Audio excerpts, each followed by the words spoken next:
আসসালামু আলাইকুম এভরিওয়ান। আজকে আমি একটা ছোট মাটির ঢাকনা পেইন্ট ভিডিও শেয়ার করব আপনাদের সাথে।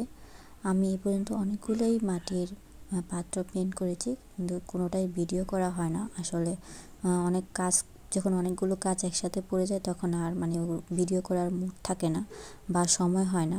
তো এটা একটা ছোট মাটির ঢাকনা। আর এই সেম ডিজাইনে আমি একটা কলস এবং একটা হাঁড়িও আর্ট করেছি। নেক্সট টাইম ওটার ভিডিও আমি শেয়ার করব ইনশাল্লাহ, যদি সময় হয়।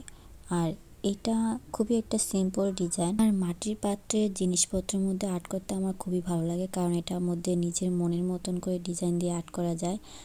যেহেতু ক্যানভাসও আমি বেশি আর্ট করা হয়, কারণ ক্যানভাসে খুবই ডিটেলিং কাজ করা হয়, কিন্তু মাটির পাত্রে অত ডিটেলিং কাজ করতে হয় না, যার কারণে এটা আমার খুবই করতে ভালো লাগে। আর এটা খুবই সিম্পল একটা ডিজাইন আমি আর্ট করেছি নিজের মনের মতন করে। কেমন হয়েছে অবশ্যই আমাকে জানাবেন। আল্লাহ হাফেজ।